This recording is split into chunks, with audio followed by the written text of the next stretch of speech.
Hello, Sam. My name's Frank, and I'm very much interested in having an intellectually honest, fact based, long form conversation with you about our current paradigm in science. Specifically, whether or not it's the appropriate framework for understanding nature, for understanding life. And by life, I'm not talking about the definition science uses to determine whether or not something's living or not. I'm talking about life itself. What is life? It's one of life's great mysteries. Nobody knows what life is. And yet, I think it's safe to say that we could narrow it down to one of two distinct possibilities. Life is either a physical phenomena, it arises out of matter, you can see where this is going, or it's a metaphysical phenomenon. This is just a basic fact. It's a truth. It's either one or the other. And for some reason, I feel like thousands, if not millions, of academic scientists just rolled their eyes in academic derision. What is this new age woo-woo crap? There's nothing woo-woo about this. This is a very serious conversation I want to have. At what point did science become so narrow-minded and rigid? Science is meant to be a wide-eyed, open search for the truth, no matter where the results lead. And it seems to me that the scientific community has predetermined an answer to a question that nobody knows the answer to. And all I want to do is ask the question, did they get it right or not? And when I suggest that science may be incorrect, to be clear, what I'm saying is that I'm not questioning the scientific method itself. There's nothing wrong with the scientific method. What I'm questioning is the filter from which data from the scientific method is analyzed and interpreted. That I think is suspect. Hypothetically, if my assertion is correct that science is actually fundamentally incorrect when it comes to life, this is arguably one of the biggest issues facing humanity. At the risk of sounding hyperbolic, science is a substratum that sits almost below everything in society. All of our schools and academics, our medical and healthcare systems, our pharmaceuticals, agriculture. Science is underneath our governments, it's everywhere. And so, if there's a possibility that our framework in science is incorrect, it's probably not a bad idea to take a good hard second look at our first principles to make sure we got them correct. And it seems to me the first principle of science is innocence and wonder and humility. And so all I want to do is ask the question, did we get it right? Imagine a scientific peer-reviewed archaeological journal where the lead editor on the editorial review board is a devout Christian who wouldn't allow anything to be published that suggested that mankind's been on the planet for more than 6,000 years. Everybody would agree that that kind of bias and prejudice simply has no business in science. And yet, it's my intention with this video to make exactly that case, that our entire scientific framework is inherently biased and prejudiced. Now, I'm not a huge fan of using quotes. I think they're a dime a dozen and they can be cherry-picked and taken out of context to fit whatever narrative you want to put forward, but I happen to like this quote from Einstein. And all he's really saying here, and I'd like to think this is something that we can all get behind, is that both science as well as scientists should be without bias or prejudice. So what I'd like to do here in this very short video is make a case for exactly that. That in fact, our current paradigm in science is inherently biased. So what is science? Science is nothing more than a methodology for acquiring knowledge and a repository for storing that knowledge so we can share it with each other. This drive to acquire knowledge is one of the most powerful instinctive properties of mankind. It drives us. It defines us, behind procreation and other basic survival instinct skills. This drive to acquire knowledge is one of the most powerful drives in humanity. And this drive for acquiring knowledge has been around since the dawn of man. How do you start a fire? What time of year is best to plant seeds? How do you download and install an app? This constant, insatiable, unquenchable thirst for knowledge is part of the human condition.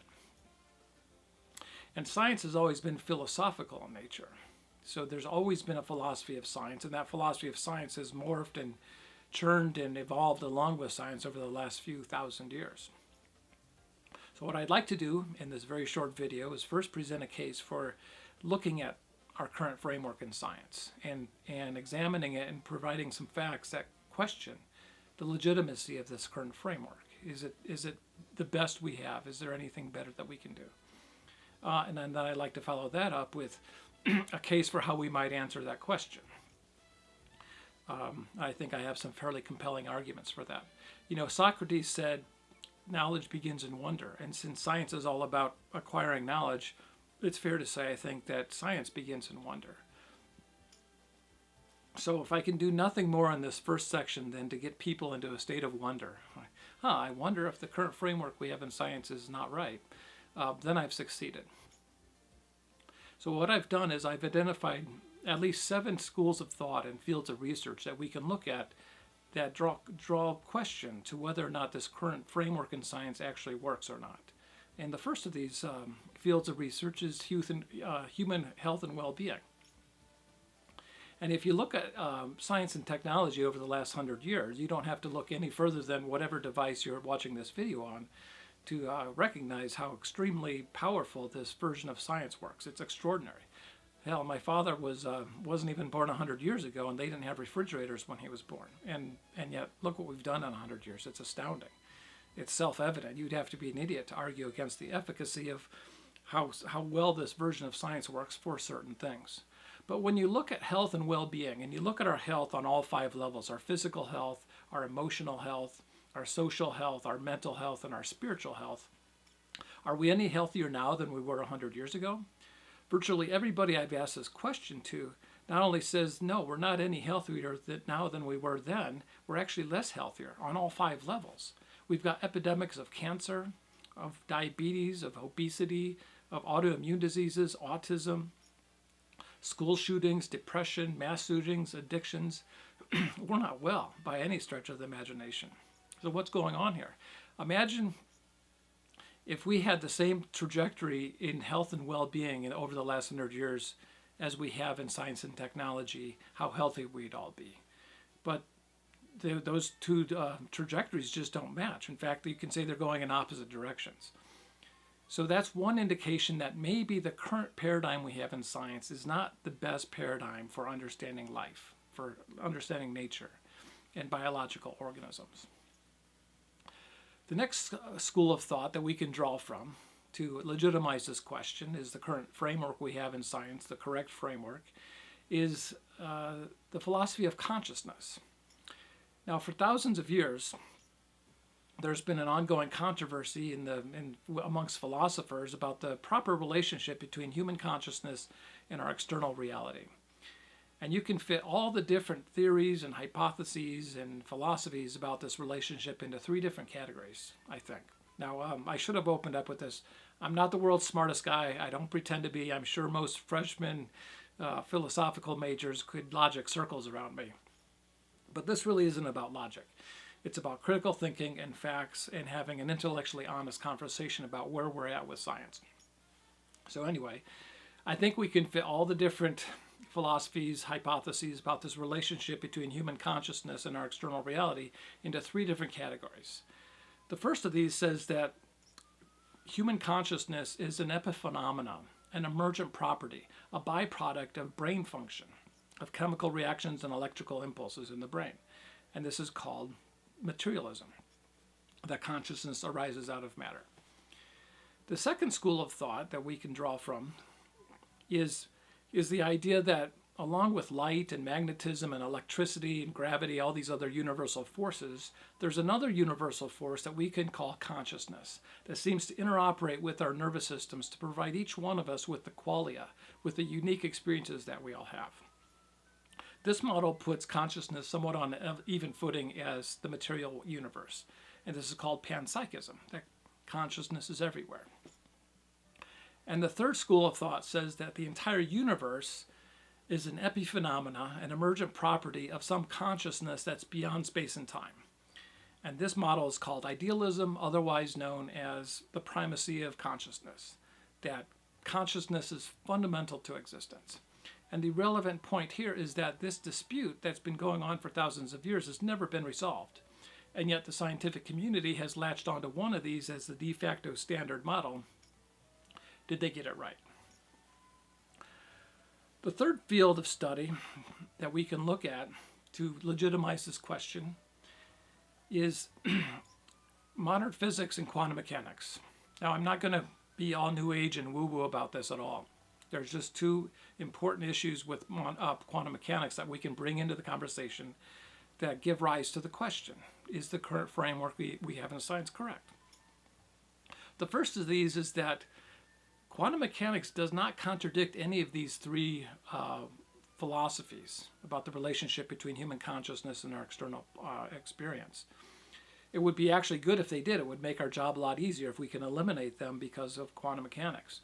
But the fact that quantum mechanics is consistent with all of them is relevant because quantum mechanics is considered by most to be the most successful scientific theory ever with its extraordinarily accurate predictions that it can make. So the fact that it doesn't contradict either panpsychism or idealism is interesting, to say the least. And the other relevant point I'd like to bring up with quantum mechanics and modern physics is the anomalous findings that we get consistently from the double slit experiment. And if you're unfamiliar with the double slit experiment, do a YouTube search on Dr. Quantum, where Fred Wolf does a good job of describing the weirdness associated with these findings. The research has been extremely consistent for decades. And if you really want to bake your noodle, look at YouTube for quantum erasers. It'll really blow your mind of the experiments they're doing and getting very consistent results, which do not fit within our current understanding in science. So what's going on there? The next field of study that we can draw from to legitimize this question is the field of study into human consciousness, the so-called mind over matter experiments. Now this field began nearly 100 years ago in the modern era in North Carolina at the J.B. Rhine Institute in Durham. And J.B. wanted to see if we can start to get measurable results in things like clairvoyance and mind reading and that kind of thing. And if you've ever seen Ghostbusters and Bill Murray's holding up the cards with the squiggly lines and the squares and the stars, those were developed by J.B. in the 30s and 40s. And by the 1960s, an engineer at Boeing by the name of Helmut Schmidt started to invent random number generators that could be hooked up directly to computers to see whether or not test subjects would be able to have an effect on the output of these random number generators with their minds alone. And he began to have very consistent, statistically significant results over many tests. And by the 1970s, at the PEAR Lab, the Princeton Engineering Anomalies Research Laboratory, founded by Robert John and Brenda Dunn, this is the first time that we got to see over many, many decades with thousands and thousands of test subjects in dozens of different experiments, controlled experiments under the most rigorous and vigorous scientific standards, consistently statistically significant results looking at these phenomena, and none of these anomalies fit within our current understanding in science. So what's going on there? Either their science was all bad science, or there's something wrong with our current understanding. The next school of thought that we can draw from to legitimize this question is the massive body of work that is all the world's wisdom traditions, spiritual teachings, religions, and so forth. And I'm with Sam. This is a mess. I mean, there's in one religion, in Christianity, as far as I know, there's actually more translation errors than there's words in the Bible. There's known forgeries. There's editorial bias, confirmation bias, interpretation errors, and God knows what else. But I think it would be philosophically solipsistic and scientifically irresponsible to chuck this entire massive body of documentation across all these religions and spiritual traditions because of a few typos. So the question is can we look at these texts scientifically and do a meta-analysis? Because in each one of these religions, there's some very deep and profound knowledge amongst some other stuff that's really not consistent across the board with all the other traditions. So can we do a meta-analysis and pull out a common substratum between all these and get any meaning from that? And I think that we can. To disregard all of these because some of it was written by devotees of some Iron Age war god, I think is an intellectually dishonest argument. And I think we can draw some inferences from these texts over a meta-analysis, especially when it comes to consciousness. In Islam, there's this notion of attaining the station of Abraham. In Buddhism, there's moksha, or liberation from samsara. Samsara is what Buddha called the disease of birth, life, death, rebirth, over and over and over again until we achieve liberation. In the Vedic traditions, including Hinduism, there's this aspect of nirvana, attaining nirvana, or becoming enlightened. In ancient Hebrew, there's a word that's pronounced or that literally means to become light. And in Christianity, there's salvation and redemption. So in all these different traditions, there seems to be some aspect to our consciousness that seems to transcend this apparent space and time reality that we exist in, and is very much is consistent much more with idealism and panpsychism than materialism. So what's going on there? It's just very interesting. The next school of thought that we can draw from is ancient Greek philosophy, and that's relevant because our entire scientific paradigm right now is a derivative of ancient Greek philosophy. And everybody from Pythagoras, who spoke about the transmigration of souls, otherwise known as reincarnation, to Socrates, who said, "Noti seotan," know thyself, become self-realized. To Plato, who in the allegory of the cave was clearly talking about another dimension to reality that is imperceivable to most people, and that everything that we perceive through our five senses are merely the shadows on the caves of the wall. Again, that seems to be much more consistent with idealism or panpsychism than materialism. So what's going on there? It's very interesting. It doesn't really fit within our current scientific paradigm. The next school of thought, and last but not least, is the research into phenomena such as near-death experiences, out-of-body experiences, reincarnation.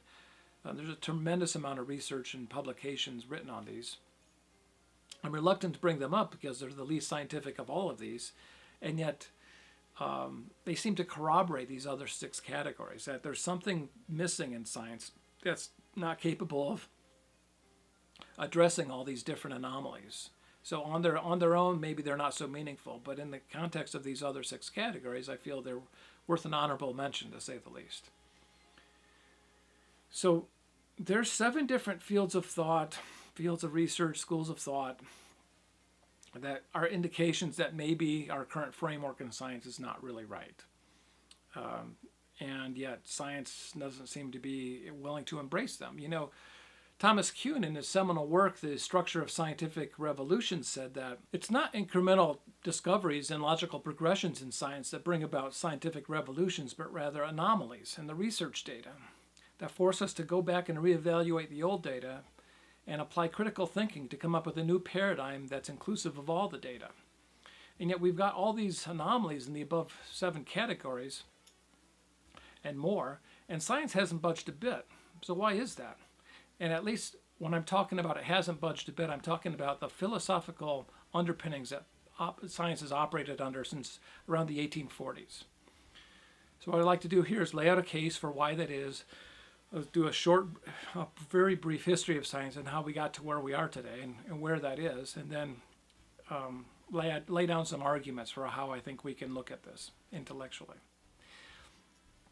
So, like I said, science has been around since the dawn of man, and there's always been a philosophy associated with science. The word science has been in the English language since the late 1300s. It's a derivative of the word saere or scientia in Latin, to know or knowing. And the modern scientific revolution started in 1543 when books by Vesalius and Copernicus were written on human anatomy and the solar system, respectively. And Galileo is considered by most to be the father of modern science. So modern science is almost 500 years old. We have a big anniversary coming up here in a couple decades. We should have a big party. Modern science has been around really a long time. And in the late 1500s, early 1600s, Sir Francis Bacon, borrowing from Aristotle, coined the term natural philosophy to refer to science, and that's what science was called for a few hundred years. And through the 1700s and 1800s, we had the Age of Reason and the Enlightenment period and the rationalist doctrine. And by the 1840s, 2 new philosophical underpinnings were added to science to give us the version of science that we have today. And these 2 philosophical underpinnings were something called hypothetico-deductivism and scientific materialism. Now, hypothetico-deductivism is a philosophical, in fact, it's the new philosophy of science. Like I said, science has always had a philosophy. Our contemporary philosophy of science is based on hypothetico-deductivism. And what's that? It's a mouthful. Hypothetico-deductivism is based on the premise that you can never prove a hypothesis true. You can only serve to falsify them, to test them and make sure they're not true. For example, you've got this hypothesis that Frank only eats pizzas on Wednesdays. All right? So you try to test that, and you can watch me eat every meal, every breakfast, every brunch, lunch, dinner, midnight snack, whatever, for 10 years, and I may never eat pizza on a day other than Wednesday, but that doesn't prove anything. But the moment I eat a pizza on a Tuesday or any other day, then you've falsified the hypothesis, and you go back to the drawing board, you tweak the hypothesis, and you set out to retest it again. The implication of this is now this has become the lens from which an academic scientist looks at a scientific hypothesis and determines whether or not it's a valid scientific theory or not. If you can't create testable predictions, in other words, if you can't test a hypothesis for falseness, then it's disregarded out of hand as not a valid scientific theory. For example, is reincarnation the major driving force behind all evolutionary biology? Well, we can't look at reincarnation and create testable predictions. We can't test it for falseness. So therefore, that hypothesis is set aside and just sort of disregarded as not within the purview of what science can and cannot look at. Great, okay. Are random mutations the major driving force behind all evolutionary biology? We can't test that for falseness either. And there's no doubt that there's generational genetic changes in organisms. We see these on petri dishes and fruit flies and anything we can look at with a short generational cycle, no doubt. But how can you create a test that determines whether or not those genetic changes are random or there's some other mechanism in place? There's no way to test that. So you see what the problem is here? We've got two competitive models for evolution. One's based on random mutations and natural selection, and one's based on reincarnation. Neither of these models are falsifiable. However, one of them is based on metaphysics, and the other one can be rationalized through a materialistic lens, that these random mutations, copying errors with genetic markers getting changed. So that's accepted. Are you with me? In other words, hypothetico-deductivism puts a prohibition on metaphysicality being the solution to anything in nature. Now, I'm not saying that's the solution or not. That's beside the point. What I'm saying is that hypothetico-deductivism, our current philosophy of science, is inherently blind to anything that can't be explained materialistically. Is life metaphysical? According to hypothetico-deductivism, it isn't. So that's a bias. That's a prejudice built into the entire fabric of science. Are you with me? So the other thing that was added to science in the 1840s is scientific materialism. That matter is primary to existence, and that there's two separate a priori presuppositions in materialism. And there's probably more, but the two that are relevant to this conversation are that life emerges out of matter and that human consciousness emerges from the brain. Although a lot of people would say these are both the same a priori presupposition. What's an a priori presupposition? That's Latin for belief. I know I'm going to get into a lot of trouble for that. It's Latin for a priori means prior. It's before, and presupposition it's an assumption. Basically, scientists wrote the rules and said you have to have proof for everything. We're going to have this scientific model, but it's based on these two conjectures, assumptions, beliefs. They're beliefs.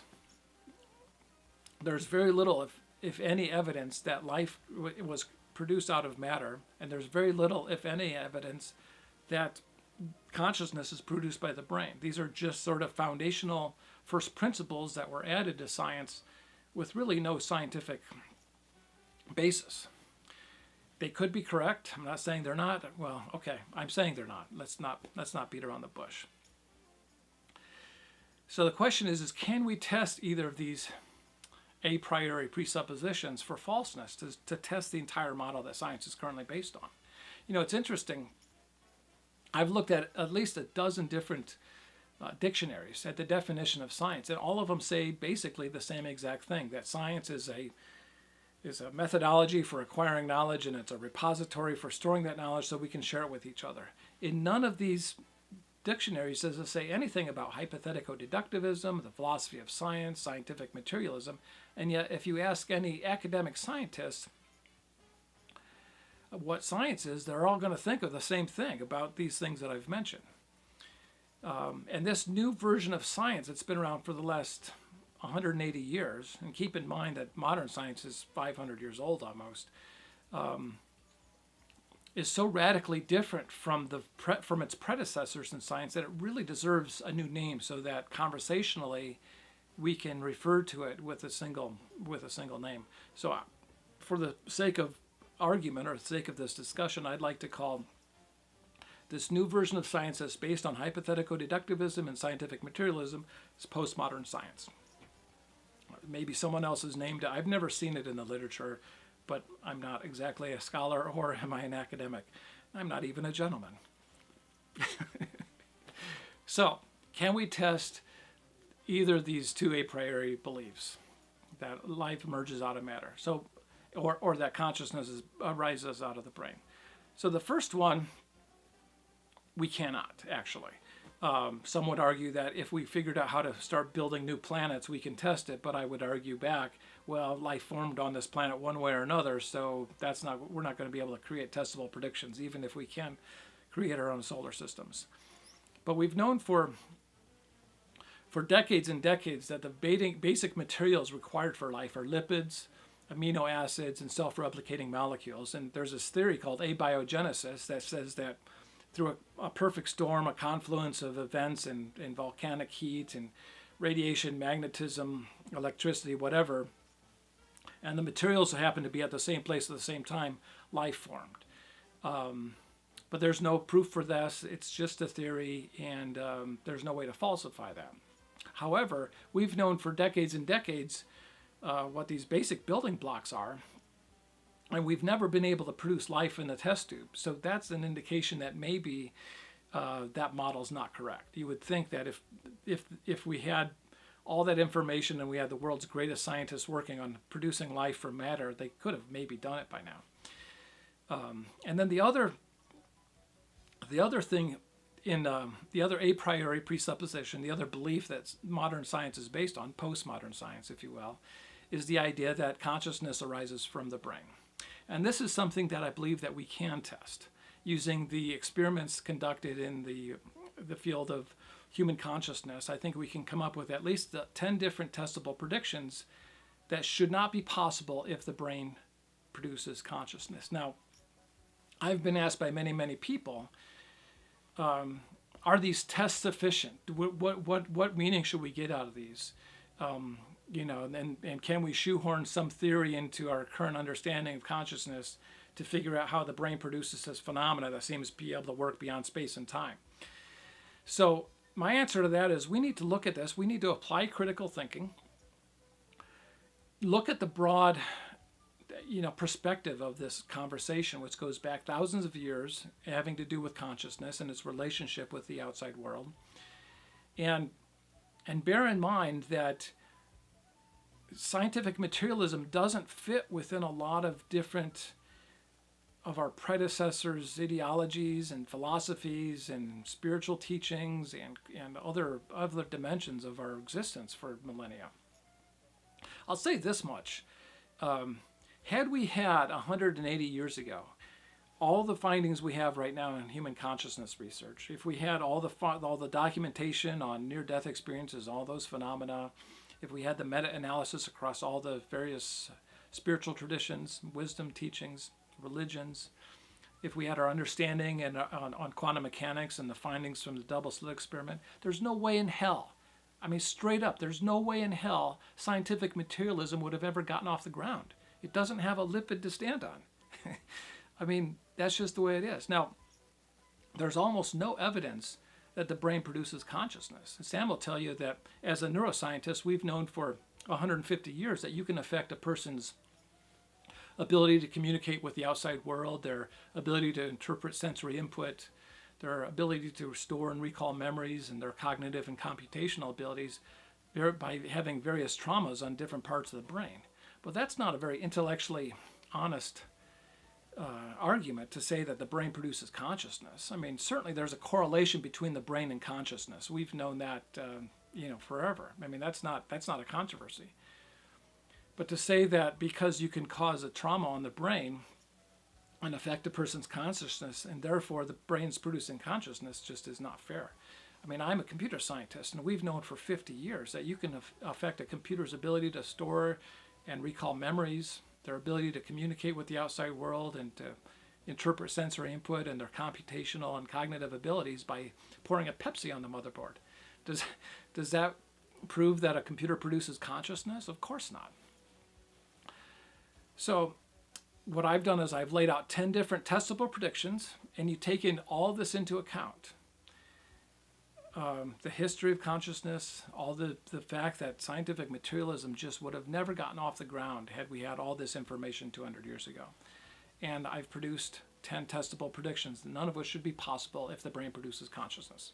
So number one, if the brain produces consciousness, it should not be possible for a test subject to cure a mouse that's been injected with cancer cells from Jackson Labs with their minds alone. If the brain produces consciousness, it should not be possible for a test subject to have a sense of when they're being watched by another test subject, even at a distance, even through a closed loop camera situation, with their minds alone. If the brain produces consciousness, it should not be possible for one test subject to have an effect on another person's biophysiology, even at a distance, even through a closed loop camera, with their minds alone. If the brain produces consciousness, it should not be possible for a test subject to have an effect on a random number generator that's connected to a computer, with their minds alone. If the brain produces consciousness, it should not be possible for a test subject to have an effect on a double slit experiment with their minds alone. If the brain produces consciousness, it should not be possible for a trained meditator to have statistically significantly greater effect on that double slit experiment than the average person with their minds alone.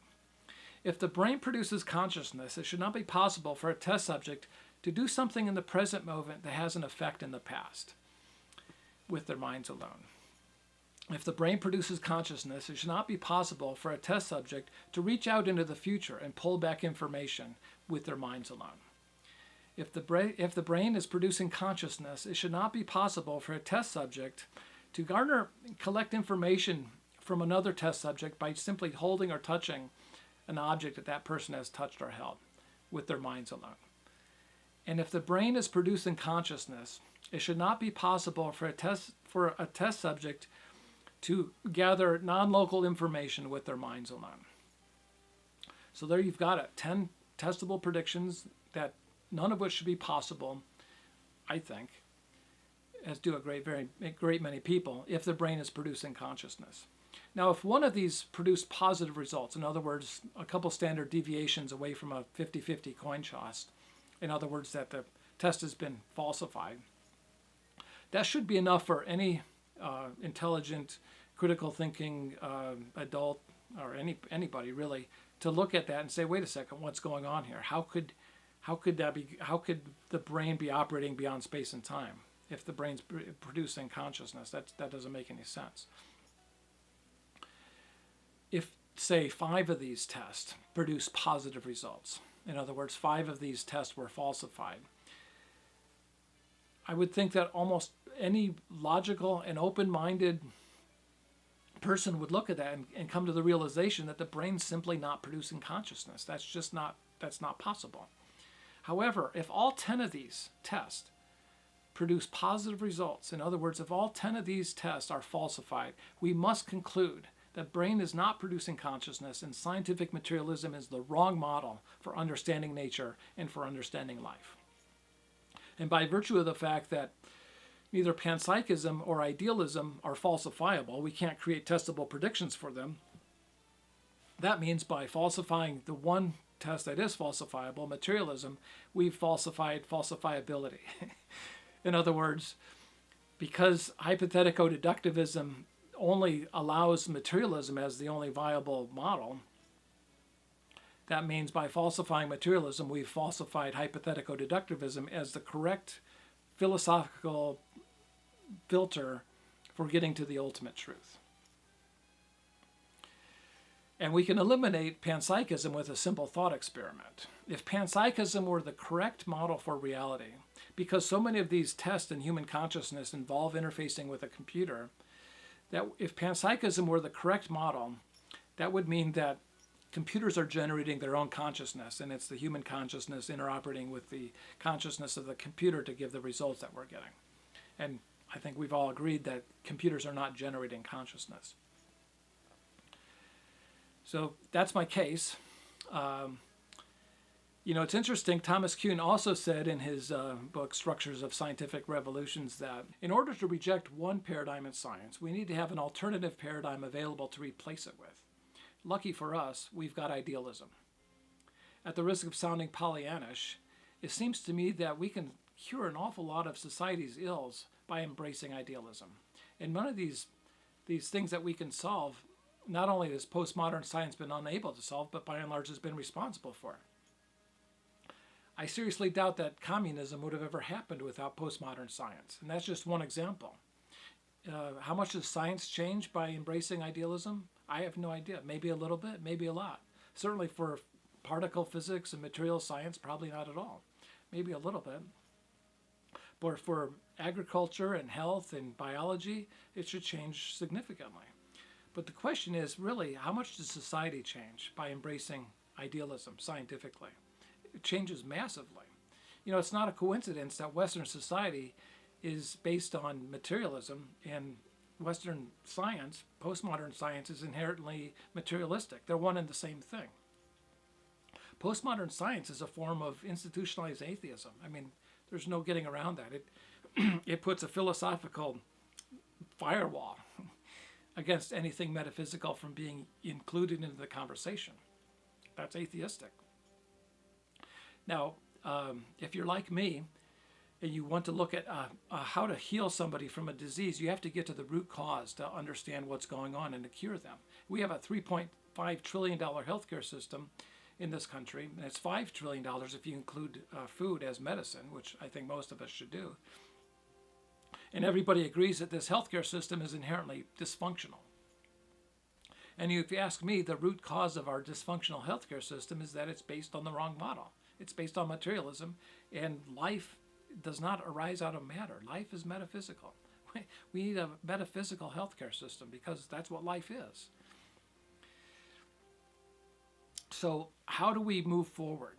There's no scientific basis for either of these aspects of postmodern science, scientific materialism or hypothetico-deductivism. They're strictly philosophical.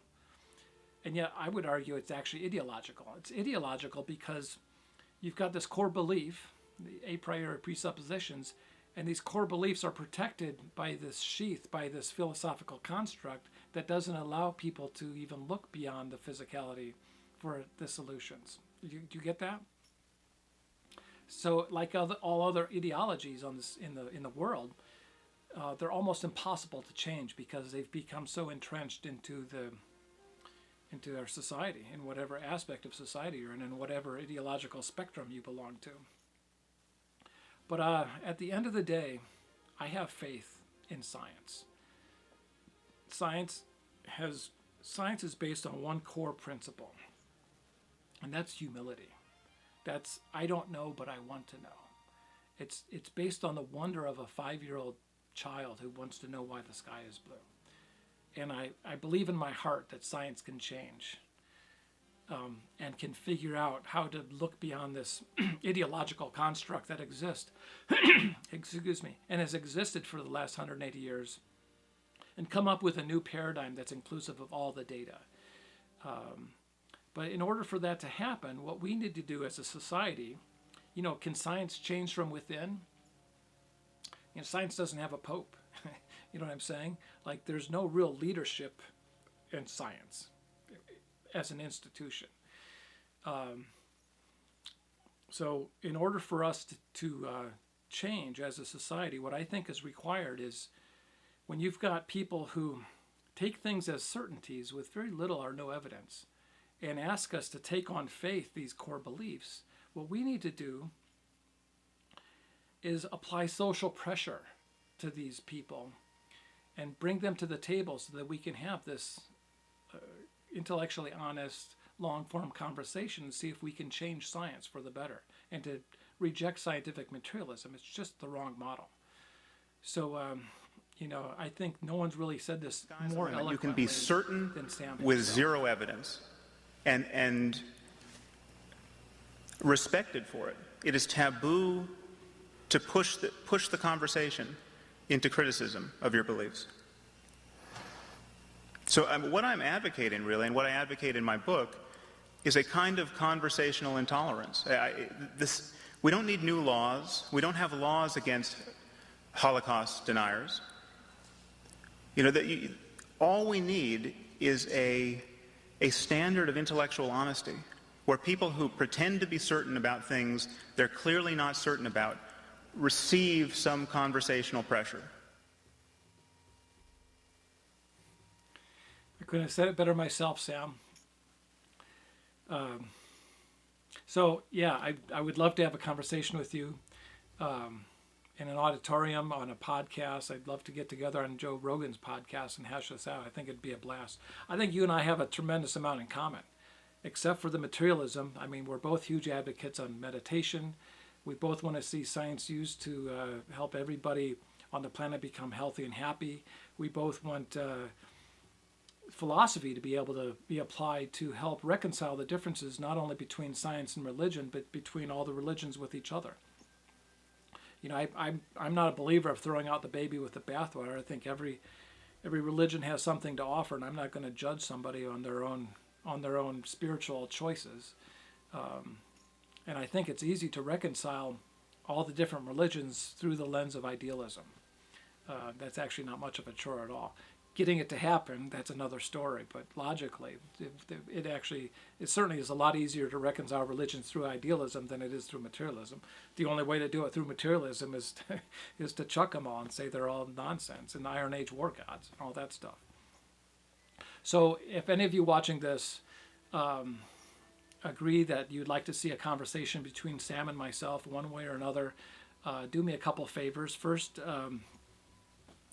take your time and write jot a small note to contact@samharris.org, recommending an event between Sam and myself. I think it would just be outstanding. It'd be a lot of fun. And the other thing you can do is, if you don't mind, just passing this along to another person or two that you think might be interested in this. And, let's see if we can get a conversation started. I think changing science is not impossible, but it's doable, but it's going to take some effort. But I am confident when you look at the data and you apply science and you accept the findings in human consciousness research, which has by and large been rejected by the scientific community because of hypothetico-deductivism and the built-in atheism. When you look at all that, science says that materialism is the wrong model. And I don't think panpsychism is the right model for the arguments that I laid out. So please forward this video along to anybody you think might be interested, post it on social media, and thank you very much for allowing me to blather on and indulging me. Thank you very kindly.